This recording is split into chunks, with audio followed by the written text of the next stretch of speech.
And if you try to post a reel, if it's longer than 30 seconds, it doesn't let you.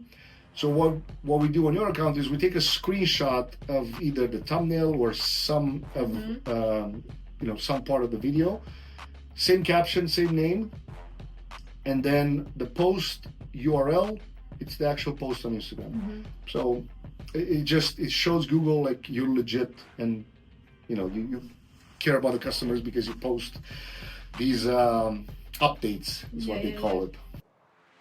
Brando, hey, let me tell you the truth. It's not about who you know, but who knows you. Brando, it's your story. You can rewrite it if you so choose. It's your life. You decide those moves. Brando, you want to talk about getting the bag? He built a 7-figure brand from scratch. Brando, it's the Brand Up Podcast, but you already know. Enough talking, bro. Let's start the show. Brando.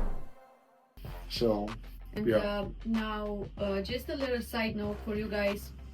Even if you're a beginner lash artist, because I know a lot of students, a lot of people there, they feel so overwhelmed because they know everything, but it's so hard to put everything in place and it's so hard to practice. I always recommend to all my students, master one thing at a time. If you don't feel comfortable doing like crazy sets or volume, because obviously you're not there at the beginning, just try to master one thing at a time and then post a lot about this.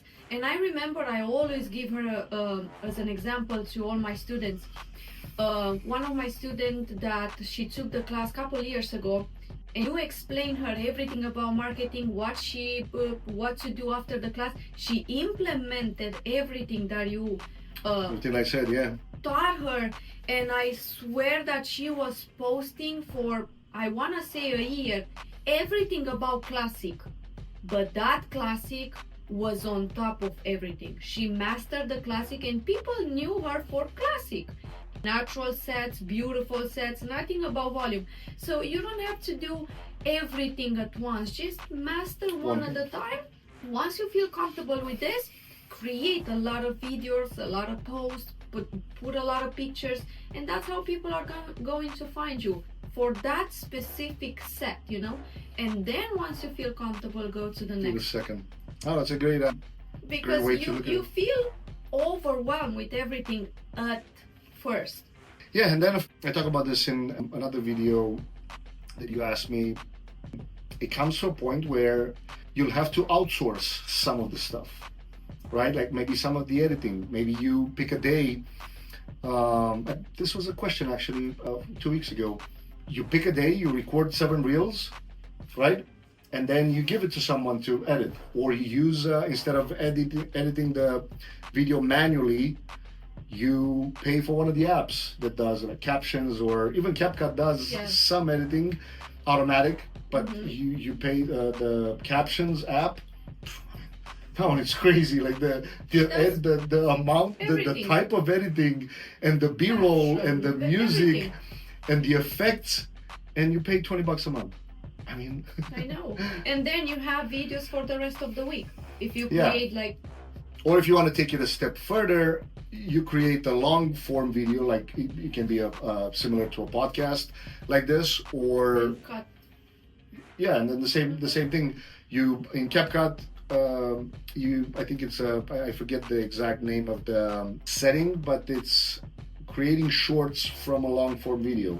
So you upload a video, and then CapCut is gonna automatically cut them in short.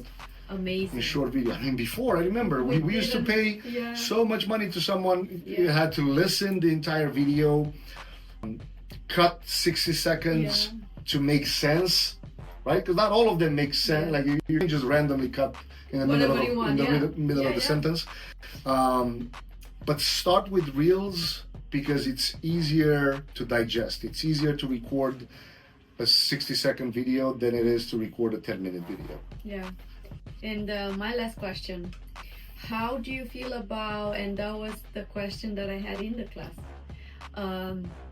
how do you feel about people that they're not comfortable on the camera? They have to post only like regular pictures with regular sets, especially lashes, talking about lashes. Only lashes, only pictures, and that's it, not videos, not anything, because you're not feeling comfortable. No, well, is that the question? Yeah. So no, the short answer is they have to become comfortable. No, but it's also a valid point because it's awkward to look at the camera thinking that someone is behind it, or I mean, you think you get 1,000 views on that video. Meaning, imagine having 1,000 people waiting outside and you're at the window talking. Right? It's weird. Some of your videos, like the one on YouTube that had 1 million views, and a couple of them had And over I'm not 300. in the video. But in some of them you are, and you still got 200,000-300,000 views, whatever. First way to create videos, if you're not comfortable on camera, when people say I'm not comfortable on camera, they actually want to say I'm not comfortable looking at the camera while I talk. Right? So first trick is don't look at the camera. yeah. Well, that's going to be the last because CapCut and we're not looking at the camera right now. Yeah, but not a lot of people have someone else to interview them. Yeah. Right? So, of course, it's also a valid point. But first type of content is voiceovers. Yeah. You put the phone somewhere, recording you as you work. Something.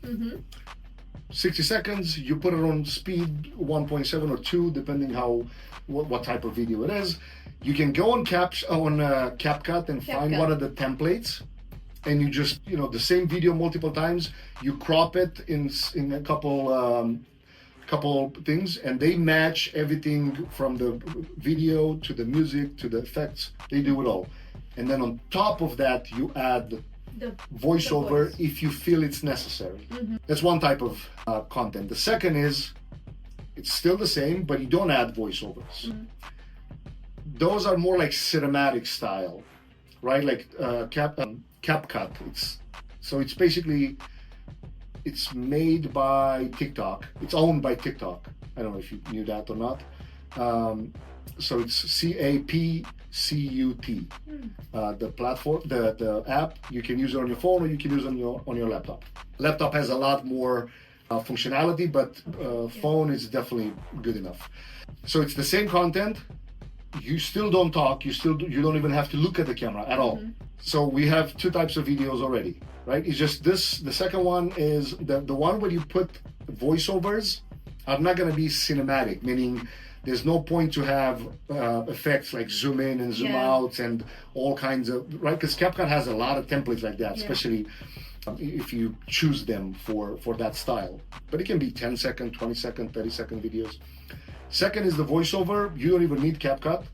You can just have it literally on your iPhone, cut the space before and after, speed it up, add the voiceover after on an app like InShot.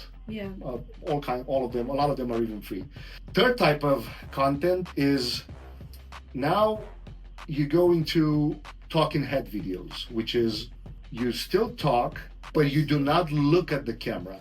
Instead of having, the way that the cameras are recording right now, like I'm not looking at the camera because it's recording me this way, right?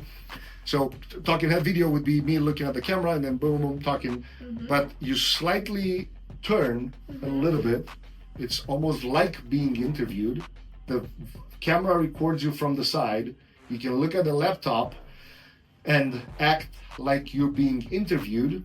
But in order to really make the video valuable is you find questions on Quora.com, on answerthepublic.com. You type in the topic and then they will give you hundreds of questions. Or ChatGPT. Yeah, ChatGPT is also has to become your best friend. Once you get to this point where you can answer questions without having to stop every 5 seconds and read, now eventually, Captions app and CapCut app have a feature where the AI will literally get your eyes and turn it to the camera. Yes, caption. CapCut has it too. CapCut has it too. As long as you don't move too much during the video, so let's say you stay in one spot and you don't do too many things like this. Captions and CapCut and a lot of others will using AI will literally take your face and turn it towards the camera. Great. It still doesn't look 100% natural, but it will do the job. Yeah. And then once you get to that point, I would say you should have someone maybe once or twice as you speak for them to just move the camera and then you start recording it. Because eventually you'll have to end there. You'll have to end to the spot where, think about this. These apps are free. Right. Like YouTube Shorts. We didn't have this. YouTube Short. Well, you had it. Like Facebook showed up. Facebook. captions. Oh no! ChatGPT. I'm talking about social media apps like Facebook, Instagram, YouTube, LinkedIn, Pinterest. All these apps are free. Right. You post on them, and you get business. Now, of course, you have to post a lot, and you have to title it properly. But now, ChatGPT has a free version. Wow. So ChatGPT can give you the right title to give you a better shot at getting found, right? And we cannot complain. Like, these apps are free. If you want to be a business owner and want to be part of the 1% and you want to live life on your own terms and you want to make your own schedule, like you shouldn't be allowed to complain about this, right? Business is just a game of competition. Who's the best wins, and it's just as simple as that. I always say competition is great because it means but now you have to be ready to go to war, right? Like you have to be ready to destroy your competition in a way. Not in a bad, I'm not talking from a negative standpoint you have to destroy them by doing a better job, by answering the damn phone when the phone rings. That's one of the main problems that a lot of businesses, like they don't answer the phone and then you go next to the, I can't remember, it's not too long ago, what I was looking for. But even my students. IV therapy. They always say, nobody answer, I called a couple. Oh, the trainings, yeah. So, it's part of the game. And I was the first one that answered right away. Yeah, but in order for the phone to ring, somebody has to find you, right? And in order to find you, they have to find some type of content about you. From you. It can be organic, but organic just takes a long time. That's why I'm not a big fan of staying with organic. Organic, it's everything from posting videos on social, that's organic content, to posting blogs. It will increase eventually your site's ability to show up in search results, but it's going to take time. 6 months plus if you're doing it consistently. So you have to be okay with not, and that has to be integrated with Google Maps. And so it's a whole other episode that we can talk about that. Brand up.